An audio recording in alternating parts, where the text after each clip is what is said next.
ఆదాబ్, నేను మీ Rafiq King. Happy children's day అండి. Happy children's day. Chacha Nehru పుట్టినరోజు సందర్భంగా హ్యాపీ చిల్డ్రన్స్ డే. మార్నింగే చెప్తున్నాను కానీ కొంచెం ఆఫీస్కి తొందరగా వెళ్ళాను, కొంచెం మార్నింగ్ టైం దొరకలే, అందుకే ఇప్పుడు చెప్తున్నాను, ఇప్పుడు వీడియో తీస్తున్నాను. చిల్డ్రన్స్ డే మన చిన్నప్పుడు మన బాల్యం ఎలా ఉండేది, ఇప్పుడు మన పిల్లల బాల్యం ఎలా ఉంది. అసలు మన బాల్యం ఒక్కొక్కసారి తలుచుకుంటే ఒక్కొక్కటి చిన్నప్పటికంటే మన ఊహ తెలిసినప్పటి నుంచి ఇప్పటి వరకు ఒక్కొక్కటి తలుచుకుంటే ఎంత అంటే అంత బాధ వేసిందండి. ఇంత ఇవాళ ఎందుకో ఒక లంచ్ బ్రేక్లో కొంచెం పావుగంట అసలు చిల్డ్రన్స్ డే వీడియో చూసి అసలు అవన్నీ గుర్తు తెచ్చుకుంటే అలాంటి బాల్య స్మృతులు ఒక్కొక్కటి ఒక డైమండ్ అంటారు విషయంలో. నిజంగా ప్రతి ఒక్కరి లైఫ్లో అలాంటి డైమండ్ స్మృతులు ఎన్నో ఉంటాయండి. ఎన్నో అంటే ఎన్నో.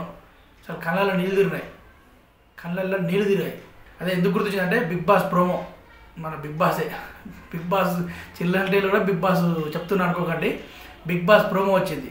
బిగ్ బాస్ ప్రోమోలో అసలు గత స్మృతులు చెప్పండి అని బిగ్ బాస్ చెప్పేసారు. ఒక్కొక్కరు అన్నీ వరుస పెట్టి ఒక్కొక్కరు చెప్తా అంటే అవి చూసే కళలు నిదిరి మాయన్ని అంటే ఎవరి అయినా చిన్న గుడిసెలున్న దగ్గర నుంచి వెళ్ళి బిల్డింగ్ కోటేశ్వరుడు వరకు కూడా చిన్నప్పుడు స్మృతులు వస్తుంటాయి.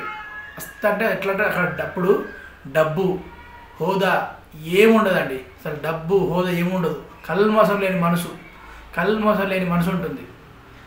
మనుషులు పెద్ద పెరుగుతూనే అన్ని పిల్లలు పెద్ద పెరుగుతా అంటే ఒక్కొక్కరు నేర్పించడం వల్ల వీళ్ళు నేర్చుకోవడం, వీళ్ళు నేర్పించడం, లేనిపోని చెప్పడం, ఇవన్నీ వల్ల మనుషులు పెరుగుతా అంటే కల్మషం కూడా పెరుగుతూ వస్తుంది. కోపం, ద్వేషం అప్పుడు ఏముండదు. చిన్నప్పుడు ద్వేషం అనేది అయితే మాకైతే ఎవరు తెలియదు. అంటే మా పెరిగిన సర్కిల్లో ఇప్పుడు కూడా చాలామంది అట్లా ఉన్నారు. ఇప్పుడు లేదు, సారీ, వేరే టూళ్ళు ఇట్లా ఉన్నారు. ఇప్పుడు మాత్రం లేరు అట్లా. ఇప్పుడు అలాంటి తల్లిదండ్రులు లేరు, అలాంటి పిల్లలు లేరు. ద్వేషం అంటే అప్పుడు తెలియదు. ద్వేషం అంటే ఏంటి, కోపం, ఒకరి మీద ఒక కోపం. అప్పుడప్పుడు గేమ్లో ఆటలా కొట్టుకున్నాం, తిట్టుకున్నాం, మళ్ళీ ఎంబడ పావుగంట 2 నిమిషాలు మాట్లాడుకున్నాం. వచ్చి థమ్స్అప్, చిన్నప్పుడు థమ్స్అప్ అని ఉండేది. థమ్స్అప్ అంటే మనం ఎన్నుకో నిలబడితే వీపీ వచ్చి గిప్పెని కూడా థమ్స్అప్ అనాలి. అయినా కూడా కోపం రాకపోయేది. ఎందుకంటే గేమ్ పరంగా మళ్ళీ కలిసి మళ్ళీ సాయంత్రం అయ్యేసరికి డ్రిల్ పీరియడ్ ఉండేది. డ్రిల్ పీరియడ్లో మళ్ళీ అందరం కలిసి ఆడుకునేది. వాడప్పుడు థమ్స్అప్ ఎట్లా గుద్దిండు కదా, నాకు దెబ్బ తగిలింది కదా అనే ఫీలింగ్ 2 నిమిషాలు మర్చిపోయేటోళ్ళు. అలాంటి బాల్యం ఇప్పుడుందా? అలాంటి బాల్య స్మృతులు ఇప్పటి వాళ్ళకు ఫ్యూచర్లో అంటే ఇప్పుడు బాల్యం అంటే ఒక 20 years తర్వాత మళ్ళా గుర్తు చేసుకొని హ్యాపీగా ఫీల్ అవ్వాలరా. ఇవి కూడా హ్యాపీ. మనం మధ్యాహ్నం చూసి బిగ్ బాస్ చూసి గుర్తొచ్చి ఫీల్ అయినా హ్యాపీ టీయర్స్, ఆనంద బాష్పాలు అవి. మన పిల్లలు 20 years తర్వాత అలా ఫీల్ అవ్వగలరా? వాళ్ళకి అలాంటి స్మృతులు ఉన్నాయా? మధ్యాహ్నం అదే అనుకున్నాను నేను. మధ్యాహ్నం నాకు అదే అనిపించింది. అన్నీ ఉన్నాయి మనకు, మన పిల్లలకు అవి అందజేయట్లేము మనం అని చాలా బాధపడింది నేనైతే.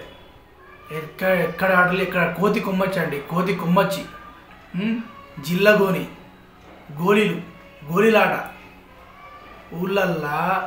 ఇప్పుడు ఊళ్ళలో లేవు, అస్సలు లేవు. అప్పుడు చెప్పేది ఊళ్ళల్లా, సిటీలు అన్ని చోట్ల ఉండే. ఇప్పుడు ఊళ్ళలో లేవు, సిటీలు లేవు. ఫోను. ఈ ఫోన్ అంటే ఒక నా పిల్లల మాత్రం నేను ఫోన్ ఇవ్వనండి.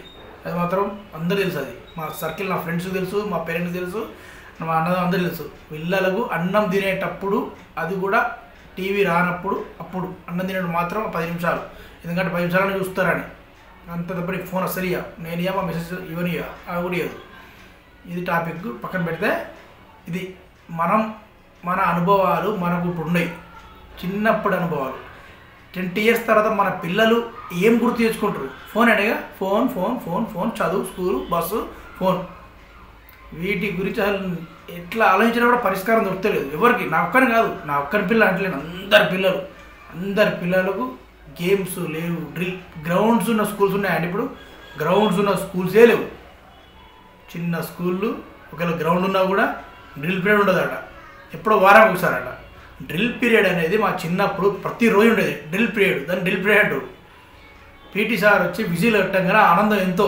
అంటే చదివే మార్నింగ్ టు ఈవినింగ్ 4 వరకు, 4 to 5 డ్రిల్ పీరియడ్. అన్నీ ఉండాలండి. చిన్నపిల్లలప్పుడు అన్నీ చేస్తేనే తర్వాత అవన్నీ గుర్తొస్తే డిసిప్లిన్ ఉంటుంది, అన్నీ ఉంటాయి. మార్నింగ్ ఫస్ట్ బెల్ కొట్టగానే స్కూల్లో ఎంటర్ కావాలి.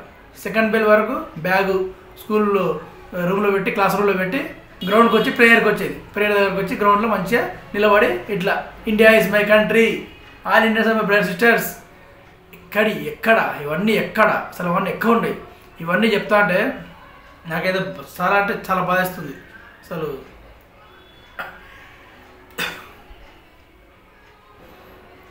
అలాంటి స్మృతులు మన పిల్లలకు, మన ఫ్రెండ్స్ పిల్లలు, మనందరికీ నెక్స్ట్ జనరేషన్కి అయ్యా దేవుడా లేకపోయే లేవు, ఎవ్వరు లేవు, ఏం చేస్తాం, దీని పరిష్కారం ఎట్లా అదే అర్థం కావట్లేదు. కానీ లాస్ట్ అవి ఇవ్వలేకపోయినా కూడా నా చిన్న విన్నపం, కల్మషం, కోపాలు, కుట్రలు, కుతంత్రాలు చిన్న పిల్లలకు నేర్పియకండి. మీకు దండం పెట్టి చెప్తున్నా. అవి మాత్రమే ఇదన్నా మనం చేయగలం పక్కా చెప్తున్నా. ఇది మనం చేయగలం, అది మాత్రం నేర్పియకండి. ప్రేమలు, ఆప్యాయతలు ఇవి నేర్పియండి. సాటి వారికి ఎలా హెల్ప్ చేయాలి, వాళ్ళ దగ్గర నుంచి వెళ్ళి మనం ఎలా హెల్ప్ తీసుకోవాలి. హెల్ప్ అంటే డబ్బు పరంగా, డబ్బు కాదు, చదువుకుంటున్నప్పుడు గేమ్స్ ఆడుతున్నప్పుడు అలాంటి హెల్ప్ అంటే నాట్ ఓన్లీ మనీ. ఇవన్నీ మనం నేర్పించవచ్చు. మన చేతులు లేని మనం నేర్పించలేము. ఇప్పుడు జిల్లమోని ఉందా, చేయగలవా? గోయిలాట చేయగలవా? గుండం, బద్ది, అప్పటి ఆటలు ఎట్లా అంటే అలాంటి ఆటలు. ఇప్పుడు అవన్నీ అయితే చేయలేము కదా. మినిమం ఇవ్వన్న మా అమ్మ నాన్న, మన అమ్మ నాన్నలు, ఊళ్ళో ఉన్న అమ్మ నాన్నలు, ఇక్కడ ఉన్న వాళ్ళు చాలామంది అప్పటి జనరేషన్ చెప్తాను. అప్పటి రోజులు కోపాలు, కుట్రలు, కుతంత్రాలు ఏం తెలియవండి పిల్లలకు. ఇప్పుడు ఎలా తయారయ్యేలా అంటే పిల్లల ముందు పెద్దోళ్ళు మాట్లాడుకుంటా అంటే వాళ్ళకి అర్థమవుతుంది. ఇంటికి వస్తే వాళ్ళు మాట్లాడుకుంటారు కదా, థర్డ్ పర్సన్ గురించి వాళ్ళు చిన్నప్పటి నుంచి కోపం దోషం పెంచుకుంటారు, చిన్నప్పటి నుంచి వెళ్ళే. అది మాత్రం చాలా అంటే చాలా బాగా చేసింది. అది కొన్ని వింటాంగా మనం ఫ్రెండ్స్ సర్కిల్లో, ఆఫీసులలో వాళ్ళు చెప్తా అంటే ఈ వయసులో మనకు అంత కోపం ఏంది అని. నిజం. అందుకే మనం ఇవ్వలేనిది పక్కన పెట్టండి, ఏం చేయలేదు. ఇక అవి జిల్లగొరీలు, అవి గ్రౌండు, డ్రిల్ పీరియడ్లు, ఇప్పుడు ఏం మనం ఇవ్వలేము. మంచి చదువు, ఇవి ప్రేమలు, ఆప్యాయతలు నేర్పండి. ఇవన్నీ నేర్పి నేటి తరానికి మనం గుర్తింపు, మన తాతలది మనది గుర్తింపు ఇద్దాం. ఓకేనా? Anyway, once again happy children's day. Okay అండి, సైనింగ్ ఆఫ్. నేను మీ రఫీక్ కింగ్. బాయ్.